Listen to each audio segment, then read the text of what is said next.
시청자 여러분 안녕하십니까. 지금부터 저렇게는 안보정론을 시작하겠습니다. 자, 이번 시간에는 말이죠. 윤석열 대통령이 이제 어제 종무식을 가졌습니다. 자, 그러다 보니까 1월 1일 이제 이틀밖에 안 남았잖아요. 자, 대통령의 신년사가 어떤 방향으로 짜여질지가 상당히 관심사항이 될 텐데요. 자, 그래서 내년에 발표될 신년사의 키워드, 지금 이제 언론 보도를 보면은요, 이 동아일보에서 제일 자세하게 보도하고 있는데, 내년도 키워드 4가지인데요. 민생, 경제, 혁신, 안보 이렇게 집권 3년차의 비전을 발표할 예정이고 작년에는 10분 정도 됐는데 이번에는 조금 자세하게 해서 한 20분 정도 발표할 예정이다. 이런 지금 보도가 나오고 있어요. 요거 한번 잘 정리해드리도록 하겠고 그리고 여러분들 이번이 이제 대통령실 마지막 인사가 됐는데 김대기 비서실장이 좀 더 할 줄로 알았거든요. 대부분의 국민들이 그렇게 알았을 거예요. 왜냐하면 이 수석들, 행정관들 싹 바꾸면서 투톱 체제다. 이러면서 이제 정책실장까지도 이제 신설해놓고 거기에 이관석, 그리고 이제 김대기 투톱만 남았다. 이런 보도가 주류를 이뤘는데요. 느닷없이 바뀌었어요. 예, 느닷없이 바뀌었는데, 자, 그러다 보니까 바뀌는데 그냥 바뀐 게 아니라 이게 한두 달 전에 영전 승진시켰던 이관섭 실장을 비서실장으로 이제 이동을 시켰거든요. 자, 그러다 보니까 이게 뒤에 어떤 인연이 있느냐, 이런 얘기가 나오는데, 결론, 인연이 하나도 없답니다. 딱 실력으로 승부를 거뒀대요. 그러면 실력이 있으니까 이제 인정을 받은 건데, 그 이면에 어떤, 요인들이 이관섭 실장을 비서실장으로까지 그렇게 이제 아주 쾌속 승진을 하게 만들었는지 이제 분석이 나오고 있어요. 그래서 요 분석 내용을 여러분께 이제 전해드리도록 하겠고요. 그 다음에는요, 지금 신원식 국방장관이 어제 기자 간담회를 통해서 우선 이 독도 이 교재 요거 이제 심심한 사의를 표명했고요. 이어서 중요한 몇 가지 정보사항을 발표했는데 그 중에 하나가요. 우리 군에서도 이 중국에 대해서 이 차디스 진입을 했다. 요거를 밝혔어요. 아주 속 시원한 이런 결정이 아니었나 이렇게 생각이 들고요. 그 다음에 이제 또 하나는 지금 이제 영변 핵 경수로 원자를 돌리고 있다. 이런 보도가 나오고 있는데 이 의미가 뭔지 그리고 또 북한과 그 다음에 러시아 간의 이 군사적인 무기 수출 동향과 관련된 정보도 자세하게 밝혔습니다. 자, 이게 갖는 많은 함의가 있어요. 그래서 요거를 좀 안보적인 뉴스 굉장히 크기 때문에 여러분께 좀 이 분석 해결해 드리도록 하겠고 그 다음에 지금 이 보도에 보니까요. 지금 도하 언론을 도배하고 있는데 이원석 검찰총장이 열이 단단히 받았다고 합니다. 여러분들 그동안에 이 검찰총장 쭉 봐왔지만은 이원석 검찰총장은요. 이 외부에서도 굉장히 소프트하게 보여요. 부드러운 인상. 그리고 말도 아주 선비 같은 말만 쭉 하잖아요. 그래서 이 굉장히 중요한 이 검찰의 수사 상황이 있는데도 불구하고 제대로 딱 우리 국민들이 특히 우리 보수 국민들이 바라는 속 시원한 딱 한마디 이런 거는 거의 나오지 않아요. 그러니까 쉽게 얘기해서 아주 점잖해. 너무 점잖해. 양반 중에 양반 딱 이렇게 보이는데 근데 경로했다? 이원석 총장이 경로했다는 얘기는요. 우선 검사 탄핵할 때 얘기고 그 다음에 이번에 검사 2명이 출마하겠다라는 입장을 거의 공개적으로 밝히면서 이 사단이 벌어졌다고 합니다. 자, 그래서 이원석 검찰총장, 그야말로 그래서 이 검사 2명, 강력한 징계와 그리고 이 감찰에 들어갔다는 보도가 나오고 있어요. 그래서 요 내용. 그래서 대한민국 지금 이렇게 될 수밖에 없는 게 큰 틀에서 보면요. 대한민국은요, 어떻게 됐든지 간에 이 판검사들 세상이에요. 지금 여의도에도 제일 많잖아요. 그러니까 검사들도 유혹을 느끼겠죠. 예, 이거 정치 문화의 개선 없이는 판검사 이 정치 진입 막을 수 없는 대세 이미 대세가 됐죠. 지금들도 보면 자 문재인도 법조인, 윤석열 대통령도 법조인, 이재명도 법조인, 이낙연도 법조인, 한동훈도 법조인, 그 다음에 원희룡도 법조인 다 법조인이잖아요. 물론 기본적으로 똑똑한 면 있지만 왜 그러냐? 이게 법치를 안 하니까 이 법조인들이 많이 들어가는. 이런 제가 보기에는 이런 순환 구조에 우리 한국 정치가 매몰되어 있는 게 아니냐. 근본을 바꾸지 않으면 이 큰 흐름을 바꾸기가 어려울 것이다 라고 판단이 됩니다. 자, 그러면 이제 하나씩 지금 그런 얘기할 때가 아니니까 자, 윤석열 대통령의 종무식 관련 동향 그리고 내년 신년사 키워드 이거를 말씀을 드리도록 하겠습니다. 자, 우선요, 어제 이제 종무식을 했는데, 종무식에서 한 말씀 중에는 우선 국민의 후색, 이런 얘기를 강조했다고 합니다. 그리고 특히 이제 고금리, 고물가, 이 경제 어려운 점. 그 다음에 이제 또 하는 키워드는요, 상식적 정책을 펴나가면서 도전 과제를 잘 위기를 극복해냈다. 이런 그 입장을 밝혔다고 하고요. 일일이 악수하면서 노고를 취하했다. 자, 이렇게 이제 마무리를 했고요. 그리고 이제 내년도 신년사를 지금 어제도 이제 이 참모들하고 그 계속 지금 거치고 있는데요. 핵심 키워드는 민생, 경제, 혁신, 안보 이 네 가지 키워드로 잡았다고 합니다. 그래서 이제 마지막 문안을 다듬고 있는데요. 내년도 신년사에서 모든 외교의 중심은 경제에 놓겠다. 그래서 수출 중심의 위기 극복을 지금 올 신년사에서는 강조했는데 내년도 새 신년사에서는 이렇게 이제 수출 중심 요거보다는 폭넓게 이제 민생을 최우선적으로 강조하겠다는 겁니다. 왜냐하면 지금 민생 뭐 여야 할 것이 강조를 하고 있잖아요. 그만큼 민생이 어렵다는 얘기고요. 빌 클린턴 대통령이 그 일화가 유명하지 않습니까? 바보야, 문제는 경제야 이런 얘기를 했잖아요. 그러니까 내년에 총선 있지 않습니까? 그러니까 민생을 더 열심히 챙기는 모습을 보이고 민생을 챙기다 보니까 민생은 책상 위에 있지 않고 현장에 있잖아요. 그러니까 현장 행보를 또 강조하고 이미 뭐 지난 마지막 국무회의에서도 이 민생 문제를 가까이 중요시하고 또 현장도 강조를 했죠. 자, 그래서 이번 키워드도 그 연장선에서 나온다. 예. 그래서 내년에도요, 경제를, 뭐 올해도 마찬가지로 이제 경제, 수출 이거 강조했지만 신년사에도 내년 신년사에서도 경제를 최우선 목표로 삼겠다는 기조, 이 변화는 없는데 문제는 올해는요, 이 성장과 개혁, 여기에 방침이 찍혔지만은 내년에는 민생 안정에 중점을 주겠다는 겁니다. 그래서 26일 국무회의에서도 현장 중심의 민생 행정으로 더 국민들께 가까이 가라 이런 얘기를 했고요. 그리고 이제 3대 개혁 그리고 공직사회 혁신을 통한 적극 행정, 적극 행정도 내년도 주요 키워드가 될 것이다. 그래서 지난 국무회의에서도요 3대 개혁 실현을 위한 성과를 언급하면서 내년 개혁 추진 방향에 대한 강력한 의지를 다시 한번 확인해 주었어요. 자, 그리고 또 이제 신년도 이 업무 보고는 통합형 민생형으로 바꾸겠다. 그래서 이 부처별 벽을 깨겠다는 겁니다. 그래서 주제별 과제에 따라서 소관 부처와 기관을 묶어서 업무 보고를 진행한다. 자, 그리고 이 피부에 와닿는 행정 차원에서 이 민생 현장에서 업무 보고를 받거나 또 일반 시민이 업무 보고에 참여하는 그런 모양도 지금 검토 중에 있다고 합니다. 자, 그리고 말이죠.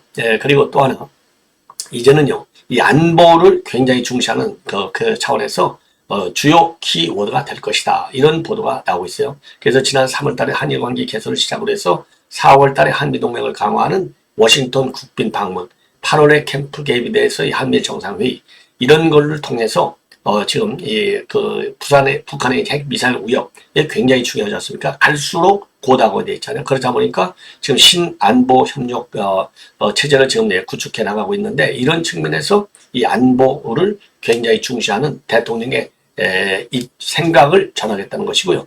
그리고 이제 지금 안보라고 하는 개념은 최근 들어서는요.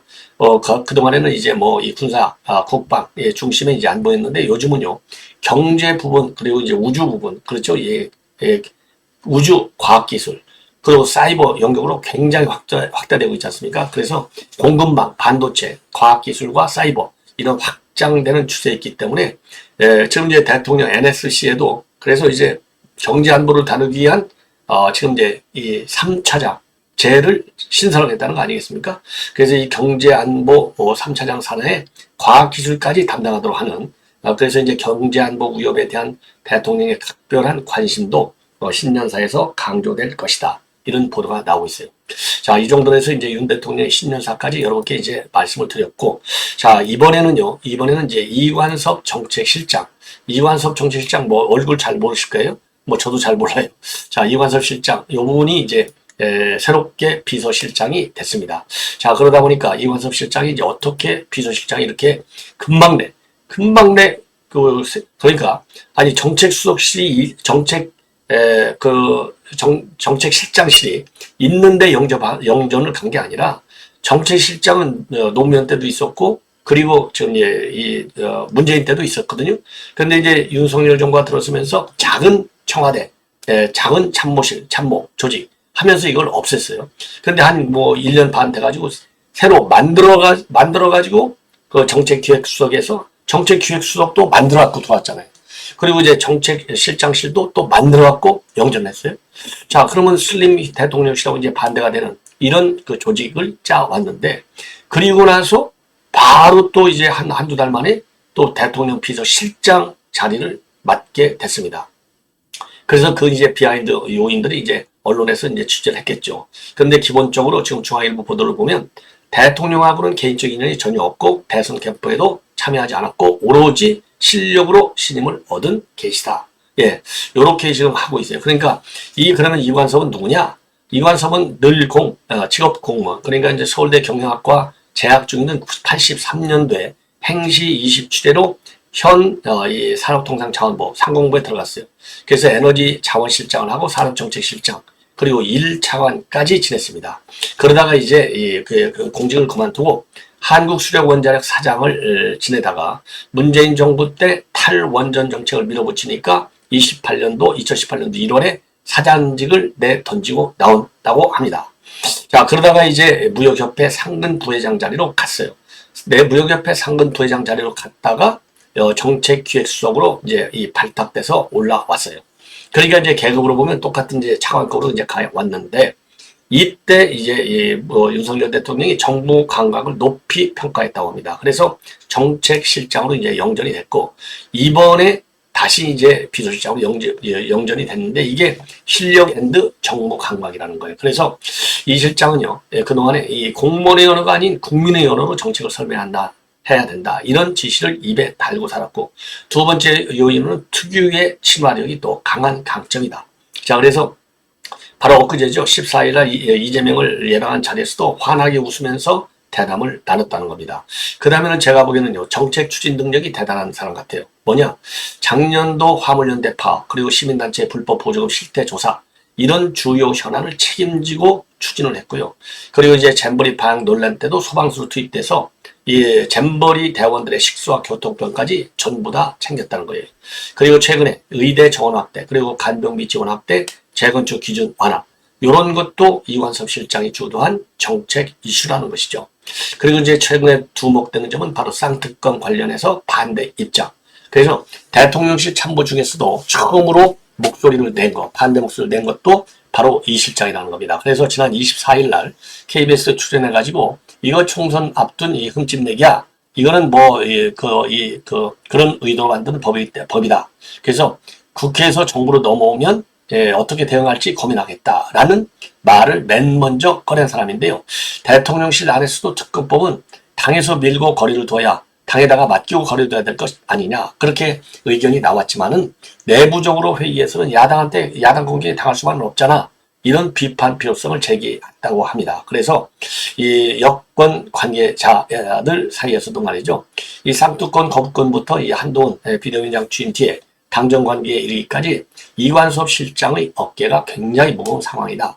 이러다 보니까 그러니까 이제 이 정부 감각이 있죠, 친화력이 있죠. 그 다음에 정책 추진 능력이 탁월하죠.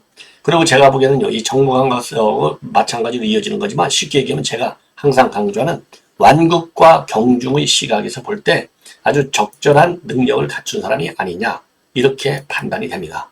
자, 그래서 하여튼 윤석열 대통령 정부 출범 때부터 실력을 얼마나 강조했어요? 그런데 이제 장차관들 일하는 걸 보면 실력이 입증된 사람도 있고 또 아니 된 사람들도 많았어요. 그러니까 중간에 하차한 사람들도 있고, 그런데 어느 조직이나 그건 어쩔 수가 없겠죠. 예.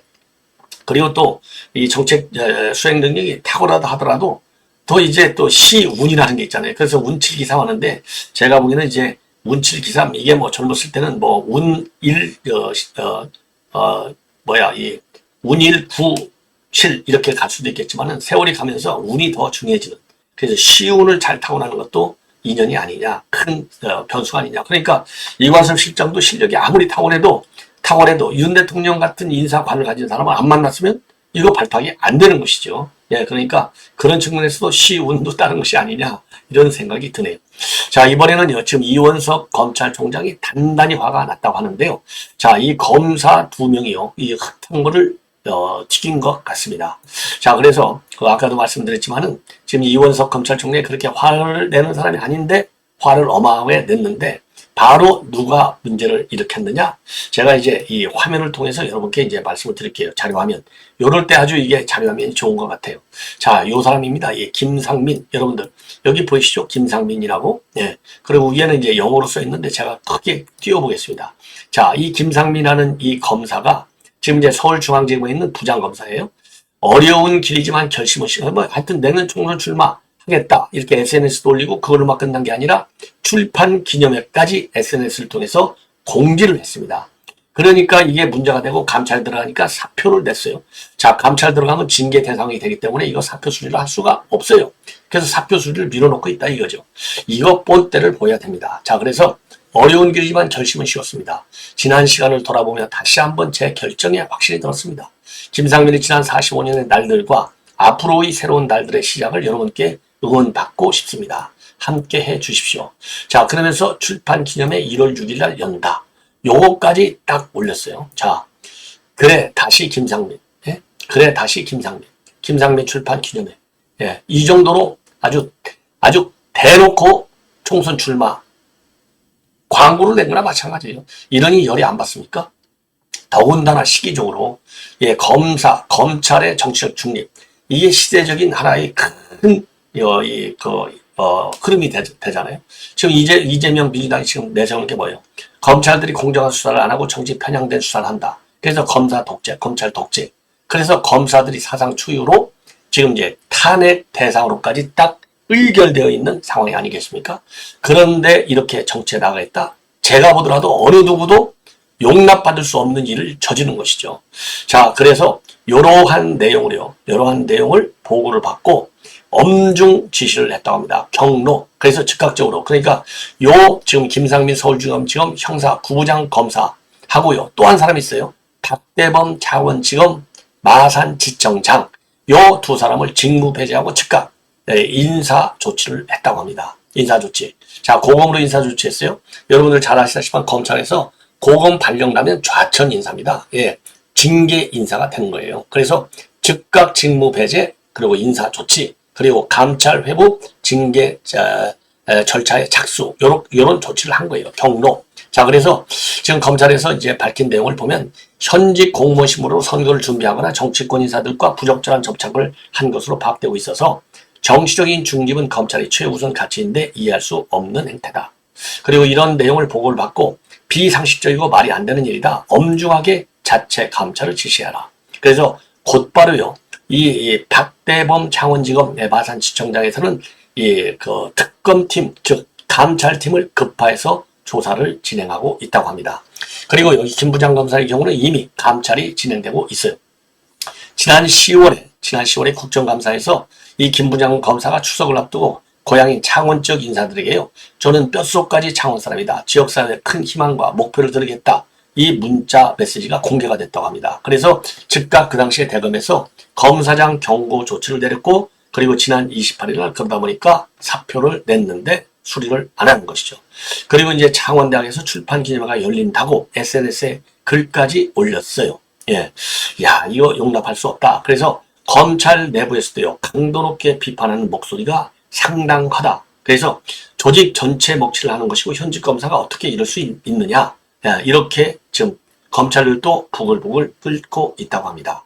자, 그런데요. 그런데 문제는 뭐냐. 사표 수리가 되지 않더라도 선거에 출마할 수가 있어요. 이게 이제 황운하가 만들어 온 사례가 아니겠습니까? 자, 이게 이제 하나의 이제 또 변수가 되는 것이죠. 징계는 징계대로 가더라도, 황운하 똑같잖아요. 출마해갖고 당선돼버리면 그냥 유야무야 되는 것이죠. 여기에 큰 한계가 있다. 그리고 박대범 아까 마산지청장도 29일 날 광주 고검으로 인사 전보됐습니다. 그리고 박 지청장의 경우에는요, 대구 지역에서 총선 출마를 염두에 두고 있다고 해요. 예. 자, 그리고 이제 이 김상민 검사는 지금 대전 고검으로 발령이 나 있습니다. 야, 이거 참 이런 일이 어쩌다가 벌어졌는지 참 알 수가 없네요. 이거 군기가 빠져 있는 거죠. 예, 검찰들도. 예. 자, 그래서 이 사람들은요, 출마를 하면 어차피 정당 공천을 받아야 될 거 아니겠습니까? 그렇다고 본다면 공천만 안 주면 황운하도 공천을 받는 바람에 지금 배치 달고 난리를 쳐가지고요. 울산시장 선거 개입 사건으로 재판을 받으면서도 계속 1심 재판이 늦어갖고 4년 내내 의원 생활을 해 먹었잖아요. 그래서 이번 이 김상민, 그 다음에 이 박대범, 요 두 사람에 대해서는 절대 공천을 주지 말아라. 예, 이렇게 주장하지 않을 수 없습니다.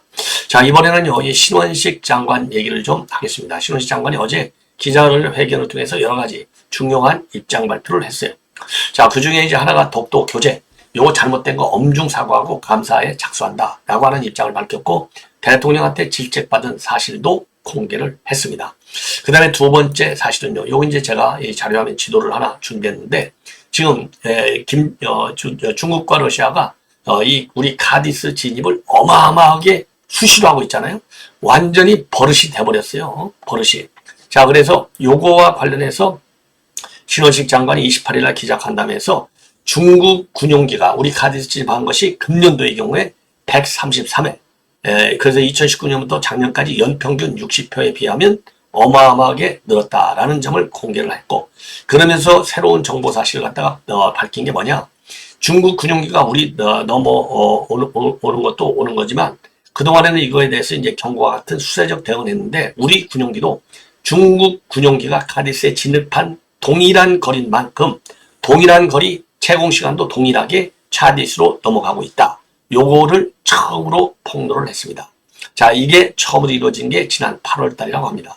자, 그래서 요거는 동일 시간, 동일 거리. 이거 너무나 잘한 것 같아요. 여러분들 그렇게 생각들지 않습니까? 자, 그래서 요거, 그래가지고, 우리는 들어갈 때 중국 군용기들은 그냥 통보도 없이 막 들어와요. 근데 우리는 중국하고 사전 통보를 하고 들어간다고 합니다. 핫라인을 통해서. 어떤 핫라인이냐? 우리 공군의 중앙방공통제소하고요. 중국의 북부 전구 사이에 설치되어 있는 핫라인이 있는데, 그 핫라인을 통해서 진입을 하고 있다고 하고, 여기에 관해서 중국 정부는 아직까지는 특별한 항의를 하지 않고 있다고 합니다. 통보까지 하니까 국제법적 절차에 따라서 통보까지 하고 들어가니까 항의할 수가 없는 것이죠. 다만 우리가 통보를 했는데 중국이 들어오지 말라 했는데 들어간다. 그러면 이제 항의를 하겠죠.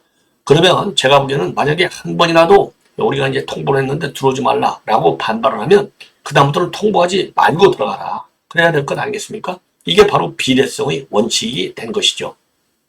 자, 그래서 우리 군에서 이런 비례성의 원칙에 따라서 실효적으로 대응하고 있는 건 아주 당당하다. 당당한 대중 외교를 지금 복귀하고 있는 현실이 아니냐. 이거 문재인이가 다 망가뜨 놓은 거예요.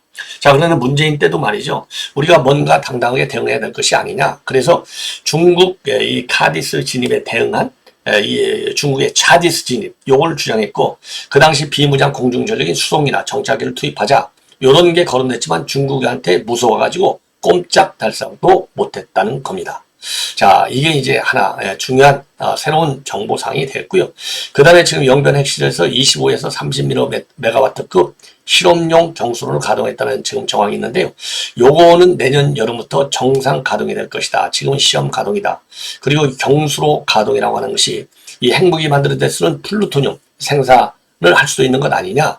이런 지금 평가가 있어요. 그런데 이제 신원식 장관의 경우에는 경수로로 플루토늄을 생산해서 핵무기를 만든 나라는 현재까지 없다. 그래서 영변 지역 내 전기 공급을 위한 가동이라는 북한의 주장이 전혀 엉뚱한 말은 아니다. 이렇게 입장을 밝혔는데요. 여기에 대해서는 이제 전문가들도 생각을 달리하고 있습니다. 물론 순수한 기술적으로만 보면 신원식 장관이 얘기한 대로 이거는 전력 생산과 관련됐다고 볼 수가 있겠죠. 그러나 꼭 그런 것만은 아니다. 여러 가지 이 함축적 의미를 가지고 있는 것이 아닌가, 이런 생각이 듭니다. 자, 그래서 지금 이 전문가들도 전문가들 얘기도요. 요거를 꼭 그렇게만 볼 수는 없다. 그래서 이병철 경남대 이 교수는요. 국제사회가 훤히 들여다보고 있는 영변에서 경수로 돌려 이것은 핵무기 고도화에 측면에서 위협 수위를 높이기 위한 목적이 크다. 그리고 영변 실험용 경술의 발전량은 다른 지역의 전력난까지 해소할 수 있는 수준이 아니다. 북한 내에서는 전력 인프라도 좋지 않다. 그러니까 단순 지금 전력 보안 차원의 것이라고 볼 수만은 없다는 거죠. 그리고 박원곤 이화여대 교수도요. 북한이 지금 핵 투발 수단인 미사일을 실전 배치하고 지속적으로 생산하고 있기 때문에 여기에 얹을 핵탄두 증산을 위한 플루토늄을 확보할 필요성은 갈수록 커진다. 따라서 국제사회의 모니터링도 전혀 이루어지지 않고 있는 상황에서 이 경수로를 통한 플루토늄 생산 가능성은 충분히 있다. 예, 그리고 북한이 군수용과 민수용 모두 가능한 경수의 불확실성을 최대한 활용해서 전력 생산과 핵개발이라고 하는 두 마리 토끼를 모두 잡고자 하는 입장이 아니냐, 이런 관측이 나오고 있어요. 자, 그래서 이 국방부 예측대로요, 내년 여름 정상적으로 가동해서 전력 생산에만 쓴다. 그러면은 이거 봐라, 우리는 원자력을 갖다가 평화적으로만 쓰는 거야, 이런 국제적인 이 홍보전에 도움이 되는 것 아니냐. 이 경우에도 북한 내 모든 원자력 관련 시설은 핵무기 제조에 쓸 수 있다라고 하는 국제사회의 정당한 우려를 반박하기 위한 일종의 명분 쌓기로 경수로를 앞세울 수 있다. 이런 우려도 계속 제기되고 있습니다. 자, 이제 마지막으로 말이죠. 이제 한 곡지만 더 말씀을 드리면, 자, 이게 이제 영변 관련 핵시설 자료화면 하나 보여드리도록 하겠습니다. 이 영변에요, 경수로 원자가 있고, 이 핵폭발 핵실험실도 있고, 이 영변 일대에는 폐기물 저장소도 있고, 또 연구소도 있고, 우라늄 동축 핵시설도 있고, 방사화학 실험실도 있어요. 그래서 이 영변 핵단지를 파괴시켜야 돼요. 뭐 장기적으로. 그래서 그래야 불가역적인 방법으로의 이 핵폐기가 되는 것이 아닌가, 이런 생각이 드네요. 자, 마지막으로 말이죠. 지금 이 러시아와 그다음에 북한 간의 군사 협력 문제, 이게 제일 큰 것이 이제 북한에 보내는 이제 컨테이너, 여기에 이제 뭐 북한의 이제 포탄이 들어있다는 거 아니겠어요? 그래서 지금 신원식 장관이 밝힌 내용에 보면 지난 11월에는 북한이 러시아에 보낸 컨테이너 수가 2,000개라고 한 적이 있는데, 시간이 들어서 늘어나서 지금은 5,000개 정도가 된다.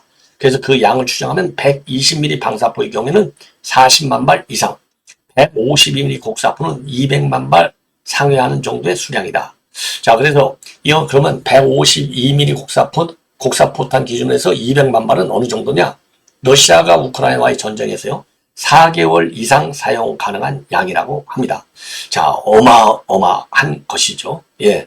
자, 그래서 최근에도 말이죠, 북한의 나진항에서 다수 컨테이너를 적재한 화물선이 러시아 두나이항까지 운항하는 모습이 인공위성 사진을 통해서 많이 포착되고 있다고 합니다. 상당히 위험스러운 국면이 아닌가, 이런 생각이 들고요. 자, 그래서 북한이 러시아에 지원하는 무기, 장비들을 보면 상호 호환이 가능한 120mm 방사포탄, 155mm 곡사포탄과 같은 T계열 전차포탄하고요, 방사포, 야포, 소총, 기관총, 박격포, 그 다음에 휴대용 대공미사일, 대전차 미사일로 출연이 되고, 단거리 탄도미사일이 러시아에 지원됐을 가능성도 여전히 제기되고 있습니다. 그러면 우리 군에서는요, 북한이 이렇게 러시아에 무기를 지원해준 대가로 받는 것은 뭐냐?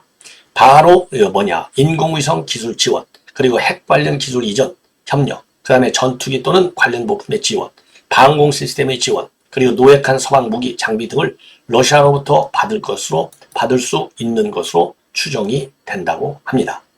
자, 이 정도로 해서요, 여러분께 중요한 뉴스를 말씀을 드렸고, 자, 지금 제가 벌써 이제 한 30분 이 방송을 했는데요. 지금 막 보도가 되고 있는 이재명 이낙연 회동 50분 만에 종료가 됐다고 합니다. 요 내용을 여러분께 또 말씀을 드리겠습니다. 자, 그래서요, 지금 이제 50분 만에 오전 10시부터 시작해가지고, 달개비, 여 식당에서 이루어졌다, 이렇게 되어 있는데요. 자, 오늘 회동은 10시에 시작해서 50분간 이루어졌는데요. 이재명이가 회동을 마친 후에 뭐라고 했느냐? 당의 부족함이 많다고 생각될 수 있고, 부족한 점이 있겠지만, 당을 나가는 것은 길이 아닐 것이라고 간곡히 말씀을 드렸다. 어떤 경우라도 가능한 길을 찾아서 단합을 이뤄내고 그 힘으로 절망을 이겨내야 한다고 말씀드렸다. 총리님께서 다시 한번 깊이 재고해 주시길 부탁드린다는 입장을 밝혔다라는 점을 언론에 밝혔습니다. 그리고요, 여기에 대해서 이낙연은요, 변화의 의지를 이재명으로부터 확인하고 싶었지만 확인할 수 없었다. 민주당을 지키는 것은 중요하지만 더 중요한 것은 김대중 노무현이 구현했던 가치와 정신, 품격을 지키는 것이라고 믿는다 라고 얘기했어요. 그리고 이제 통합 비대와 관련해서는 이재명이가 거부했다라고 이낙연 전 대표가 밝혔습니다. 그리고 그동안 단 안팎에서 충정어린 제안이 있었기 때문에 그것에 대한 응답을 기다렸지만은 어떠한 응답도 하지 않았다고 밝혔고, 탈당할 것이냐라는 질문과 관련해서는 차차 말씀드리겠고 조금 더 가치 있는 일을 하겠다라고 밝혔습니다. 그리고 오늘 만남은요, 배석자 없이 만났다고 합니다. 자, 그래서 이 미국에서 이 귀국한 지 지난 7월 이후에 5개월 만에 만났습니다. 그리고 여러분들, 지금 이제 이 이낙연이는 그동안에요. 이낙연 전 대표는 사퇴하고 통합비대위를 구성하지 않으면 내년 초에 신당을 창당해야겠다. 이렇게 예고를 한 상황이고요.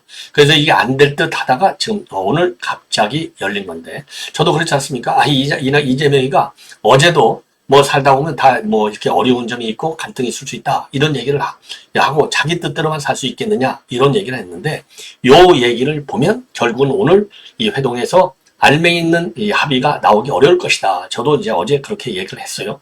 결국 예측한 대로 별로 아무런, 그러니까 이제 감정의 골이 더 깊어진 것이 아니냐, 이런 생각이 들고요. 그리고 예정 시간보다 식당 앞에 먼저 이재명이가 도착을 했다고 합니다. 그래서 먼저 도착하니까 기자들이 물어보니까 작전을 짜고 얘기하는 건 아니다라고 얘기를 했다고 합니다. 자, 그리고요. 그러면 무슨 메시지를 내놓을 거냐? 이제 기자들이 물어보니까 그때 정치에서 제일 중요한 것은 국민들의 눈높이다. 국민들께서는 검사 독재 정권의 폭압적인, 이렇게 이제 말을 이어가다가 이낙연 전 대표가 도착하니까 바로 말을 끊고 이낙연 전 대표를 만났다고 합니다. 자, 그래서요. 그래서 두 사람이 입장할 때요. 이재명의 지지자로 보이는 개딸들이 대표님 보고 물러나라. 이낙연 씨 그러지 마세요. 이렇게 외치고 이재명이는 직접 하지 마세요. 이렇게 제지하기도 했다고 하고요. 오늘 이재명 쪽에서는 천주로 비서실장하고 김영진 당대표, 정무중 실장, 박성중 대변인, 그리고 이낙연 전 대표 측에서는 윤영찬 의원이 동행했다고 합니다. 자, 그래서 오늘 완전히 이제 그야말로 이제 파토가 난 것이죠. 그러니까 이제 이재명이가 전혀 이낙연 전 대표의 의사를 받아들이지 않은 겁니다. 자, 그래서 이제는 내가 할 길 같이 갈 수밖에 없다. 예. 어떤 경우에도 우리가 가는 길을 찾아서 단합을 이뤄내고 이런 얘기를 했지만은 전혀 통하지 않은 것이죠. 예. 그리고 말이죠. 예. 그리고 이제 또 추가적으로 이낙연 전 대표는요. 윤석열 정부의 형편없는 폭주에도 불구하고 민주당이 국민으로부터 대안으로 인정받지 못하는 것은 단합하지 않아서가 아니라 변화하지 않았기 때문이다. 그 변화의 의지를 이전부터 확인하고 싶었지만은 전혀 확인할 수가 없었다. 예, 요 얘기도 굉장히 강하게 얘기를 했습니다. 그렇기 때문에 전혀 변화의 의지를 만나지 못했다. 변화의 의지를 받지 못했다. 그리고요, 박성준 대변인이 현장에서 브리핑을 가졌는데 이재명은 엄중한 시기에 당에서 가능한 길을 찾는 것이 중요하다. 이낙연 전 대표가 강조한 민주당의 정신과 가치를 지키는 것은 당을 나가는 것이 아니라 당 안에서 지켜나가야 한다. 이런 얘기를 했고요. 그리고 여기에 대해서 이낙연 총리는요. 지난 7월 이재명 대표를 만났을 때부터 혁신을 통한 단합을 강조했으나 혁신이 이루어지지 않고 그 반대로 갔다. 양당을 떠난 국민도 국민이고 민주당을 떠난 국민을 모셔오는 것이 정치 발전에 도움이 되고 민주당이 잘 발행이 된다. 그러기 위해서는 민주당이 수십 년간 지켜왔던 가치와 품격을 유지해야 하는데 지금 민주당에서는 그대를 갖기 어렵다. 이렇게 지금 박 대변인이 박성중 대변인이 현장 브리핑을 했습니다. 예. 그래서 오늘은 결국은 지금 이재명은 이재명대로 가기 위한, 그렇죠? 사퇴를 거부하기 위한, 그리고 이제 이낙연 대표는 창당하기 위한 면본 축적용 만남에 불과했던 것이 아니냐. 자, 그래서 이대로 간다면 이낙연 전 대표는 더 이상 물러설 수 없는 것 아닌가. 이렇게 생각이 들어요.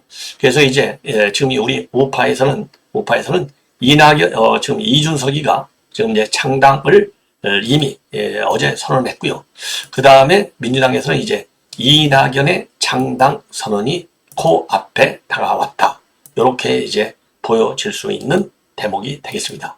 자, 그래서 우리 이제 시청자 여러분들께 자료 화면을 오늘 이제 이 회동과 관련된 자료 화면이 지금 몇 개가 떴네요. 자, 그래서 이 몇 개 뜬 자료 화면을 가지고 오늘 분위기를 좀 읽으실 수 있지 않을까 생각이 들어서 마지막으로 자료 화면을 여러분께 소개해-드리고 지금 이제 이 본 방송을 마무리하겠습니다. 자, 이걸 보시면 이렇게 눈이 오늘 오는데 만난 거예요. 네.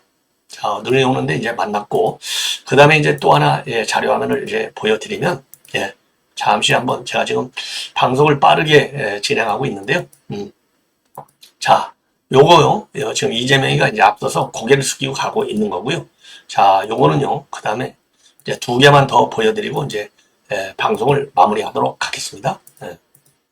자, 요거는 이제 이재명이가 이제 그 앞에서 이제 그 얘기하는 모습이 되겠고요. 자, 요게 이제 마지막 그 자료 화면이 되겠습니다. 조금 뭔가 입을 딱 다물고 사진 기자가 잘 찍었어요. 아주 이제 조금 각오를 한 모습이 아닌가 생각이 듭니다. 자, 그래서 오늘 자, 이재명과 이낙연의 회동은 실패로 끝났다. 이게 저의 결론입니다. 시청자 여러분, 이것으로 본 방송을 마치겠습니다. 대단히 고맙습니다.